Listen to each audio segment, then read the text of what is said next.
Hello and welcome to today's episode of the Home Rockstar Podcast. I am super excited for this episode. He comes highly recommended.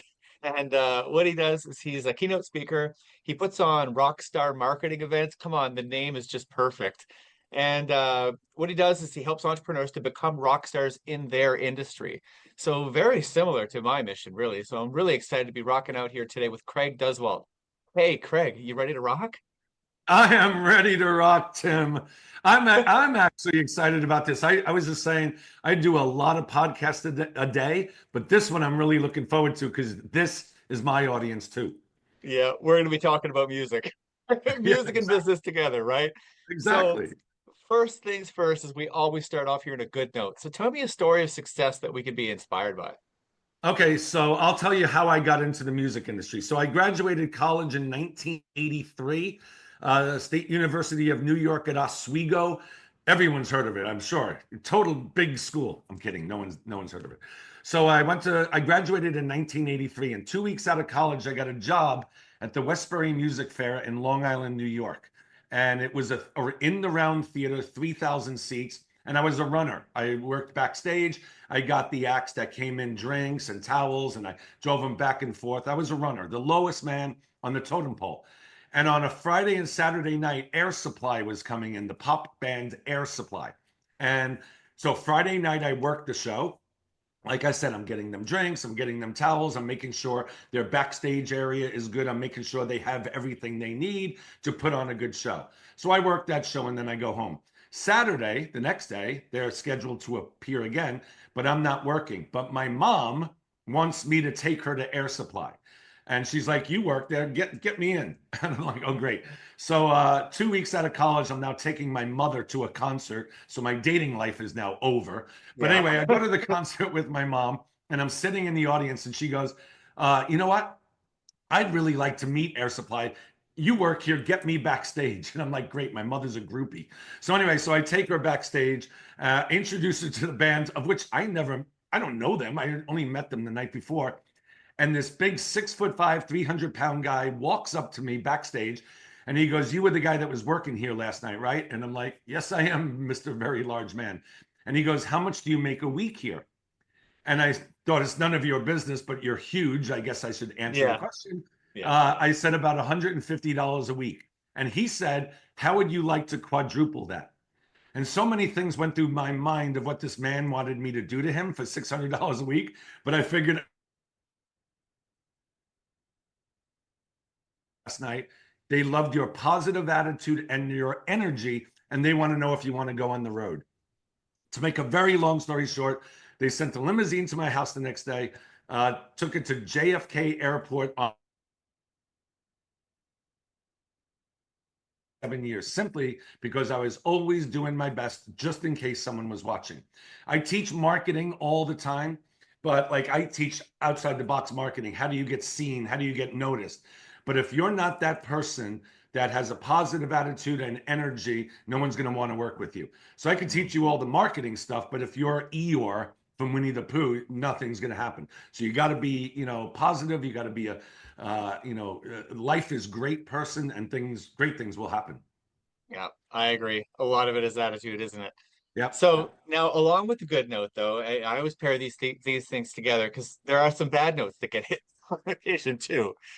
And, I mean, hey, we want to normalize this a little bit because people are afraid to fail. And Yep. I wonder if can you share with me something that didn't go as planned, and maybe how we can recover from it, or how Oh, you did. I failed. I failed numerous times, but I'll give you. Let me see. I'll do this one. So okay. So I started as a speaker in 2006. I'm 45 years old, and I decided I'm going to be a speaker now, and it was the best decision I ever made in my life. And I just got off the road, 10 years prior with Guns N' Roses, and I'd been touring with Air Supply. So I decide I'm going to write a bunch of books just to get me out there in the speaking world. So I wrote 4 books in 9 weeks, literally 4 books. They're 96-page books. And it was my Shoestring Budget series. So I touted myself as America's shoestring budget coach. And I was going to teach marketing, teach people how to save a ton of money on marketing and advertising. So I write these 4 books. One was like marketing your small business on a shoestring budget, creating wealth on a shoestring budget. You get the idea. So I wrote these 4 books, and I do a seminar, my first seminar for 200 people, because I was a business leader in Santa Clarita, California. So 200 people are in the audience for a 1-day seminar, and it's all about saving money on marketing and advertising. I get up on stage and I do this great information. It's great content. And at the end, I try to sell a coaching program. I think it was like $5,000 for 6 months, a coaching program. And 0 people signed up. And I'm like, I thought I was doing good. But I realized, because I went to a mastermind meeting, I joined a mastermind group, and I went to this meeting after the fact, and I'm like, I wonder why I didn't sell anything. I did really good. And they said in the mastermind meeting, tell us your story. Well, I toured with Guns N' Roses and Air Supply, and then I did my first seminar as a speaker, America's Shoestring Budget Coach, and I was teaching the audience how to not spend money on marketing and advertising. That's what I just did. And then what happened was I tried to sell a coaching program for $5,000, and everyone's like, "You're a marketing guy? You're an idiot," And I'm like, "Oh my God, I didn't." They're like, "Why aren't you using the word rock star in your branding?" And I'm like, I don't know. And here's the greatest point. I can market everybody else. I am so good at that. People to see what you are. So anyway, to make a long story short, I told my mastermind this, like, use the word rock star in your brand. So I go back upstairs and come back down the second day of the mastermind, and I say, all right, how about this? Rockstar System for Success, how to achieve rockstar status in your industry. And I got a standing ovation, and then everything changed. And then I started basically teaching the same thing, standing outside, being outside the box marketing, kind of like how you can save a couple of bucks. But I didn't make that the focus.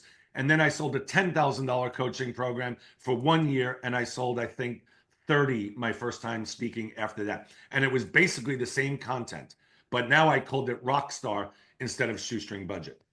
Wow. It's such a small but big difference, right? Huge, when you use that word. Yeah. Now, let's talk a little bit about, so you just said something that I think is important when it comes to personally the musician side. Isn't it easier to sell somebody else than it is to sell yourself? Yes, 100%. I could do that all day long. Why is that?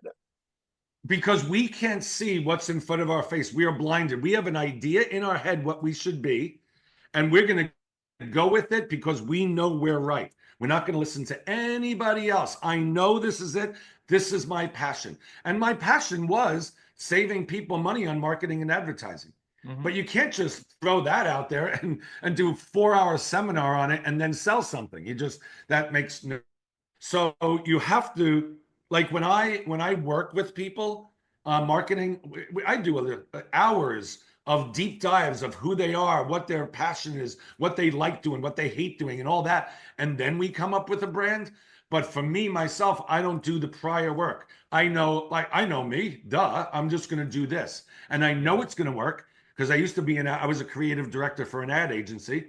And I know people were always like, well, that's a lot of money. I need to save some money. So in my head, I thought I knew, because of my experience, what I was doing. And then I took pictures of me wearing a suit and tie on the front cover of these books. Prior to that, I had never, ever, ever worn a suit and tie. I toured with Guns N' Roses and Air Supply. But I'm dressed now inauthentic. And that's another thing. I was told by the photographer, well, if you're going to be a business speaker and you're on a book, you got to look like a businessman. Yeah. And I'm like, nope. After that, I said, hell no. So I don't wear suits and ties anymore. I wear rock stuff. And, I think I look cool, but I am 63. I don't know if I'm cool anymore. My kids say I'm not cool anymore, but I used to be.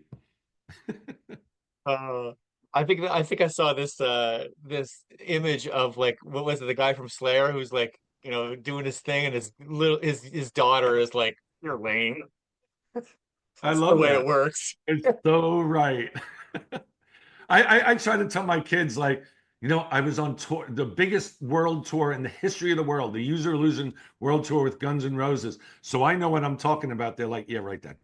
Go take out the garbage. Yeah, their friends think you're cool, probably though. Their friends think I'm very cool. Absolutely. Yeah. Right on. I So got that. now, so you mentioned mastermind. Like, I'm wondering, did you ever participate in a mastermind, or do you just run them? Both. So that story I told about switching from Shoestring Budget to Rockstar, I was in someone else's mastermind. And when I first started as a speaker, I joined, his name is James Melanson. I joined his mastermind, and then I joined an internet marketing mastermind. So when I first started, I wanted a fast track. I just wanted to learn from people that are doing what I want to be doing. So I joined two masterminds, and it was amazing. And now I've been running a mastermind since 2006. I have currently about 102 people in my masterminds.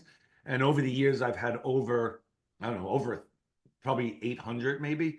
But I know for a fact that masterminds are the most important thing that you need to do if you want to fast track your business. Some people can figure it out, but you're going to make tons of mistakes. You're going to spend extra money than it would have been to join the mastermind. So like I tell everyone, I've made all the mistakes for you guys. Trust me, starting with the shoestring budget. And I try to prevent them from making the same mistakes. And plus, I have a network of very successful people, like extremely successful people. And I bring them on as guests all the time, and they share their stories and they share what worked and what didn't work. And so if people are not in a mastermind, yeah, you might be able to figure it out, but it's going to take you years and years and years, and you're going to make mistakes. So everyone should be in a mastermind. And not necessarily in a mastermind that has anything to do with your business, because we could be in masterminds where we're all the same business, but we're all sharing the same ideas. We need to hear from consumers that are using our products that aren't in our business and hear what they have to say. So I'm a big believer in a mastermind that has various different genres of people in the mastermind.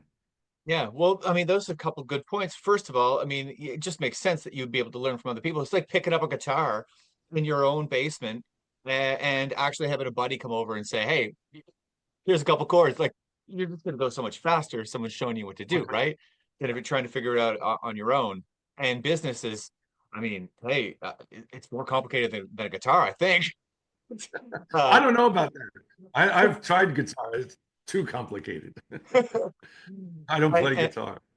And then what you said about having different types of people in your mastermind or in your coaching circle, that's, I mean, it's you take for granted what you know about your business, right? And you sort of won't explain it to people in the way that they would understand sometimes. Sometimes you explain it in the Yeah, way that you understand. And literally you're basically trying to explain things to people that would never buy from you because they know just as much as you do about what you're doing, right? absolutely. Absolutely. Yeah. So let's talk a little bit about practicing. And I mean, I've heard a lot about what you're doing already. You're meeting with other people. You're just going at it. You're definitely. But what do you have for sort of practices? To I don't know. Is it personal practices? Do you do a lot of practices with your speaking? Like what is that for you? Do you mean like me as oh, hold on. Bye, honey. I love you. I just say, see, this is the way I do podcasts. If my family comes in, I stop the pod. Bye, honey. Have a good time. He's going to this meeting today, pretty huge meeting. So anyway, so do you mean like practicing like your craft? Is that what you mean? Yeah, more Yeah, practicing your craft. yeah. So I have unbelievable mentors for this. I'm going to give you two amazing examples. So Slash, you know who Slash is, the guitarist for Yep. Guns N' Roses. So every day on tour, I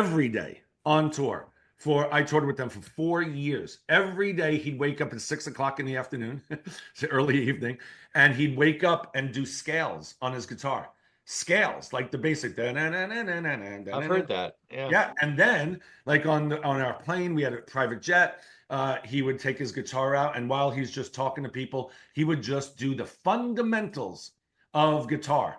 just to keep in practice the fundamentals. One of the best guitarists in the world every day did at least an hour of fundamental scales, just getting his hands ready for the show or just keeping in practice. So never took a day off. He always had his guitars in his hand. Discipline, unbelievable. You can say anything about how they partied, and they did, and all this other stuff, but they were very disciplined.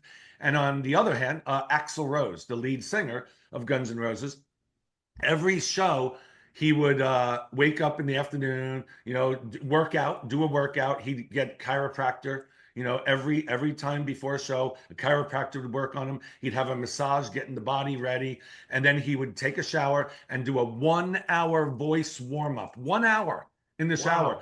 Me, that whole thing for an hour.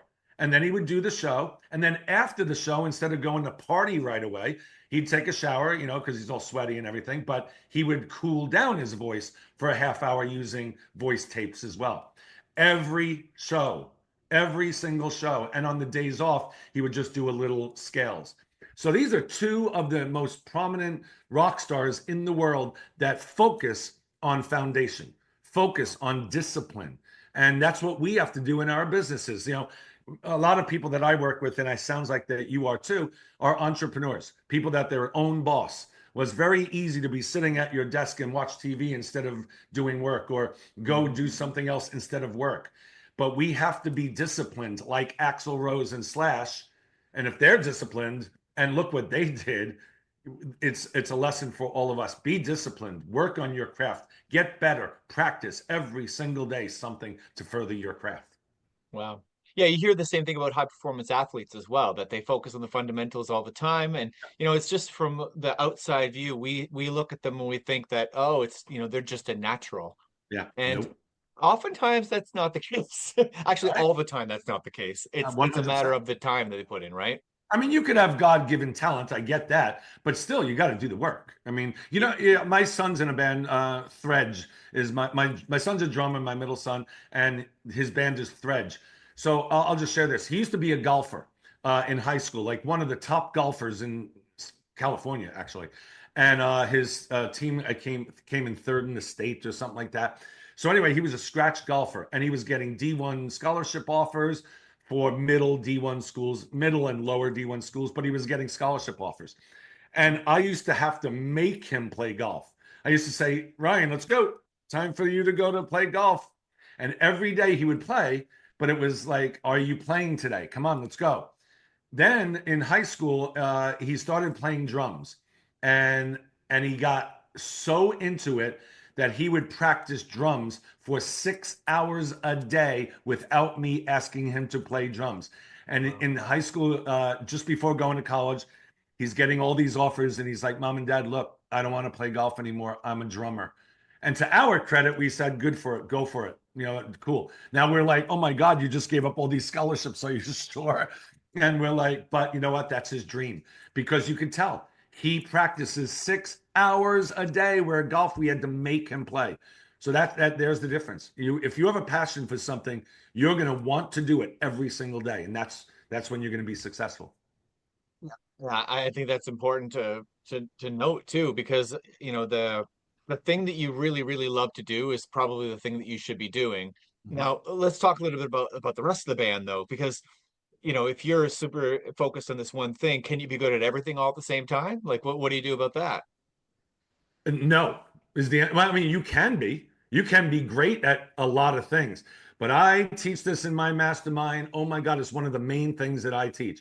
Focus on one thing, become that one thing. And then if you make it as this one thing, then you could become like a serial entrepreneur if you want. But for example, like I teach how to write a book. I teach like how to run a podcast, all these things. But I don't even talk about that when I speak to like corporate or whatever. I focus on, I am a marketing guy. That's what I do. And all I want to do is speak on stages. All I want to do, I could care less about anything else. I'm a keynote speaker. I speak on stages. I do 100 other things, but I never talk about that unless I'm in a situation where I can talk about that. Yeah. All my message everywhere is hire me as a keynote speaker. I'm a keynote speaker. I tell great stories about Guns N' Roses and Air Supply in my talks, and I'll tailor it to your business and whatever you do. Focus on one thing. It's so hard because we're all of us, we're good at so many things in this world now. But if we try to do them all, like I have a client that's a hypnotist, a hypnotherapist, does crypto, and is a producer and actor. And if you start telling people, say you want to be known for crypto, you're teaching people crypto, but now you lead with, you're in a room and you say, I'm an actor and I've done these movies, but you should sign up for my crypto course. I'm going to teach you how to make money in crypto. Hell no. In my mind, you're an actor, Yeah. and you're both, and so you're not the crypto person. I want the crypto person. Focus on one thing. Yeah, and I mean, as long as the thing that you're really good at is something that has value in the marketplace, Absolutely. then Yeah. then I mean, there's no people are when you're that good, people are going to want to work with you and fill in those other gaps, right? I mean, like you say about your son's his drumming, you're an excellent drummer. There's You're not going to have a hard time finding gigs. Come on. Yeah. You don't have Yeah. to be the marketing person going out there and finding gigs. You don't have to be the singer. You don't have to be the guitar player. You're just the drummer and you're an excellent drummer and the gigs will work out. Stay in your lane. Stay Stay in in your your lane. lane. Right? Yes, Don't exactly. give them a mic.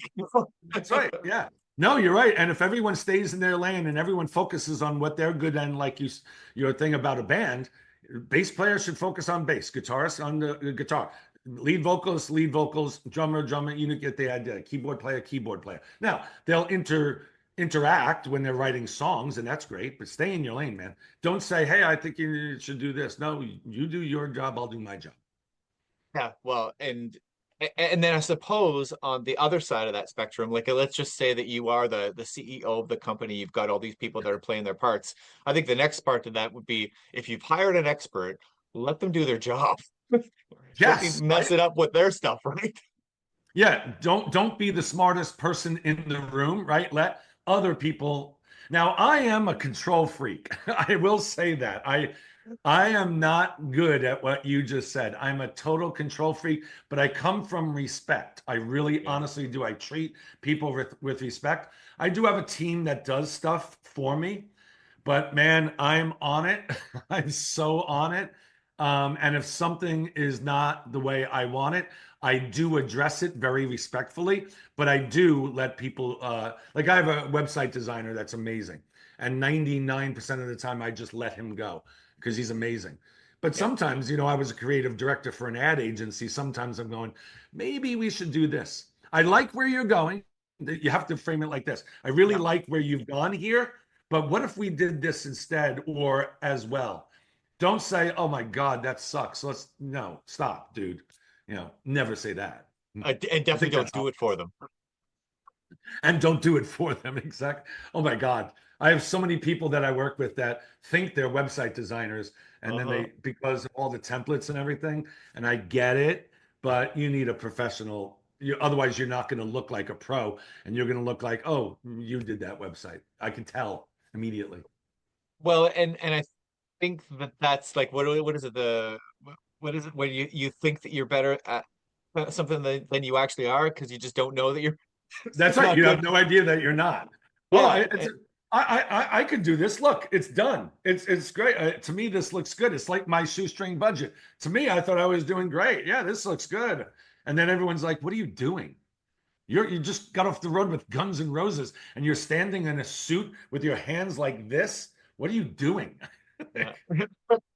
Yeah, but then on the other hand, like you said earlier, I mean, the CEO, I mean, it's your vision. You're the visionary. So Yes. it makes sense that you would have your hand in everything in Yeah. your business and sort of giving them direction and vision, but allowing them to do, what they do, right? Yes. 100%. Let them go. This is what they do. Don't be the smartest person in the room. So let's talk about fans. Now, hey, with the social media the way it is and the world the way it is right now, you don't have to go and get billboards anymore. The audience is everywhere. But that doesn't necessarily mean they're fans. Right? Yeah. Uh, Wow. Great point. Yes. Yeah. so how do you make that? How do you make that transition? How do you get someone from being an audience member to now a fan of yours? Yeah. So many ways. So I believe in giving out like free content. Like if you're doing videos, that's great. Oh God, there's so many things I want to say right now. Okay, so you can buy fans. Okay, I'm going to start over. My son's band Threads, I'll just use them as an example. They want an organic audience. We could easily go to Spotify, um, all these other areas and buy fans. We could buy and get the numbers up, right? You could buy them. But um, in the algorithms for like Instagram, Spotify, and all that, and even Facebook, they want to see interaction, right? So if they get like 100,000 fans, but only 10 comments per video, the fans know that, the algorithms know that, and you're going to actually get a ding. So how do we create fans that actually like your stuff instead of these bots or these one-offs where people will drop off? And that is like getting out there and giving like my son's band, they do concerts and they're really good in concert live. We as business people, this is where podcasting comes into play. This is where writing a book comes into the play. Blogging, if you still want to blog, but just putting content out everywhere. So what I'm starting to do now, you put a Facebook, I have like a lot of people following me, but if I put a Facebook post out about something that I think is really cool, maybe out of my 5,000 in my personal, maybe 50 people will see it. That's the algorithm, right? But as soon as I do a Facebook Live and I could be talking purely about business, but I'm giving them information, goes out to thousands of people. I get thousands of views. But I'm giving out free information. I'm not selling anything. I'm just giving out free content. And everyone, amateurs will say, well, I'm not going to give away free content.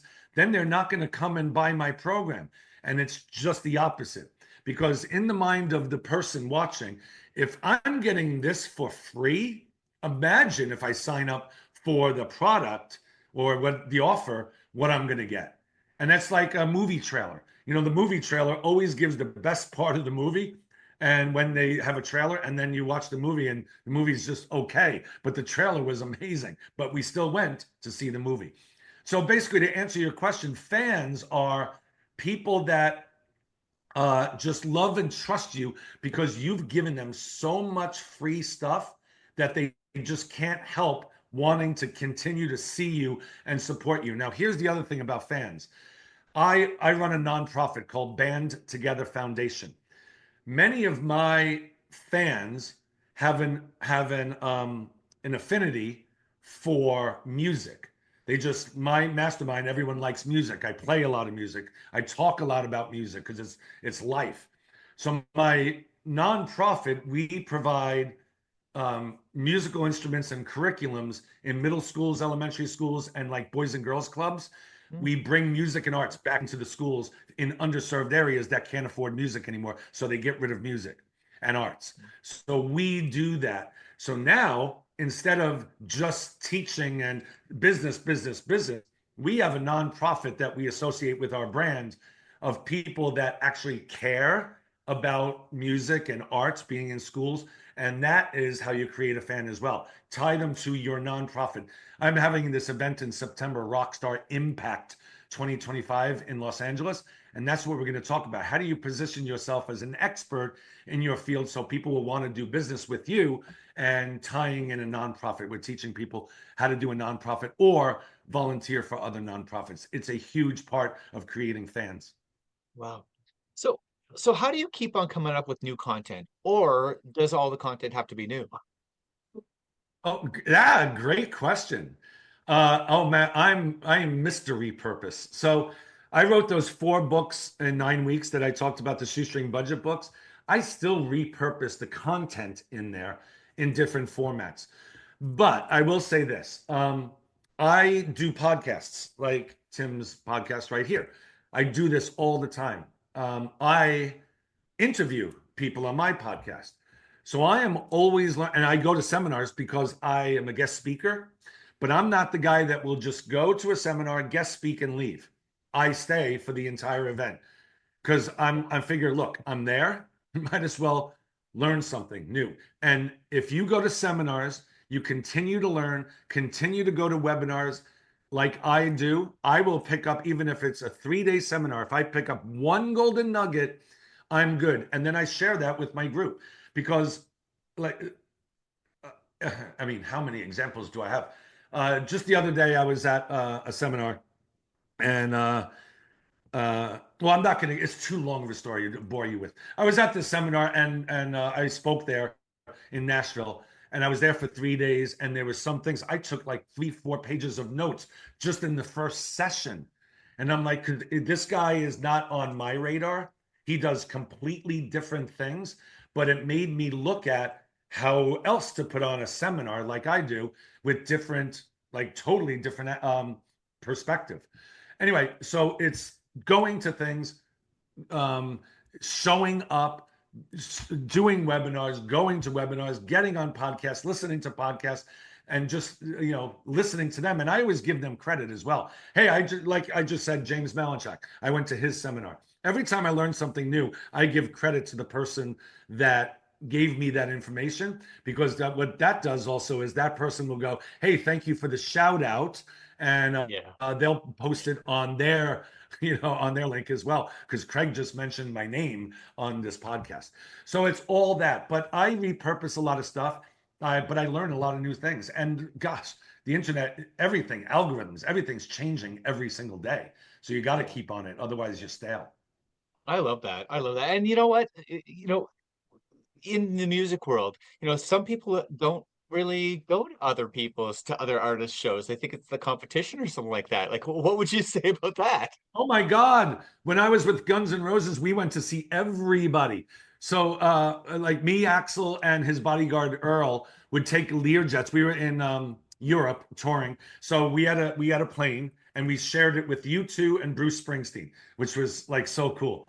So Wow. we would do a show, and then the pilot would pick up U2 and then take them to the show, and then pick up Bruce and take him, and then come get us. So we always went to each other's concerts. Like Axl would go, let's go see U2 tonight in Verona, Italy. So we'd take a Learjet and just go see the show, stand on the side of the stage. Axl might do a song with them. Bono would come to our show. Bono would do a song. And there's the key. Competition is BS. BS. There is no competition in my world. Axl singing, just one example, Axl singing with U2. You don't think that the U2 audience, if someone didn't like Guns N' Roses at that time, and now Axl's singing with Bono at a YouTube concert, he has a whole new audience now that might not have liked Guns N' Roses because they like U2. But now, wait, Axl's friends with Bono? Oh my God, let's go check out Guns N' Roses. They might have some cool stuff. And that's what no competition is. I speak on other people's stages. I have very famous speakers come on my stage, and they make an offer, and they take my audience to theirs, to their world. I don't care. There's enough people in this world and then I'll speak on their stage, and I'll take some of those people over to my world. It's, if you're authentic and you're doing what you love to do, competition should never, ever, ever enter the fray. Ever. It's so bad. It's stupid. It's dumb. I have a passion about that because I hate the word competition. I just don't believe in it. Yeah, I agree. All right, so it's time for your guest solo. What's exciting in your business right now, Craig? I've been keynote speaker and RockStar Marketing for almost 20 years. And I just started a new business with the tour manager for Guns N' Roses. His name is John Reese. And just Google John Reese, Reese, people. He's like huge in the industry. He discovered Slipknot, The Used, Story of the Year, huge bands. And he also put on 53 music festivals. All the music festivals that you know, that was John Reese. So anyway, so him and I just partnered. We started DAM, which is Disrupt Artist Management Network. We represent bands, up and coming bands. My son's band Thredge is one of our bands. So we represent bands, and then we manage bands. Then we also put on seminars. We have one coming up, breaking into the music industry, teaching bands, engineers, producers. wannabe agents, anyone that wants to work in any aspect of the music industry. We bring in 24 of the top music executives in the world, fly in and act as mentors for the people in our seminar. So we're doing that as well. We put on those seminars, and then we put on music festivals. And we have a music festival coming up in November in Dana Point, California, which I cannot mention yet, but just Dana Point, California, November, 80s and 90s rock bands. It's going to be huge. So we're putting on music festivals as well. And I'm very passionate about this. John is an amazing friend of mine for years, and he knows everybody, and I know everybody. So together, we're really going to do something really, really cool. And it ties in with my RockStar Marketing, because it's still Rockstar. So music is a big part of my life. And then the Band Together Foundation is my nonprofit. We're doing a fundraiser in September, having a bunch of rock stars jam on stage. And it's just going to be a great, great night. September 18th. Just threw that out there. Well, that does sound exciting. Yeah, That's awesome. Yeah. So now, if somebody wanted to, work with you or join one of your programs, your mastermind or anything like that, how do they get in touch? So I'll even throw out my email. I don't care. My email is craig@craigduswalt.com. So my name is in the Zoom. So it's craig@craigduswalt.com. So that's the easiest way.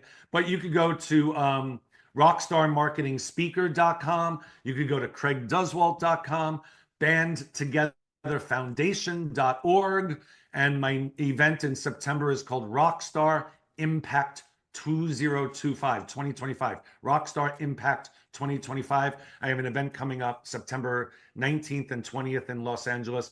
How do we impact? How can our business impact the world? And it's just going to be one of my biggest events ever. So I'm very excited about that. Awesome. Okay, Craig. You should come, Tim. I should come. It's only Are you ready for the hardest question of the day?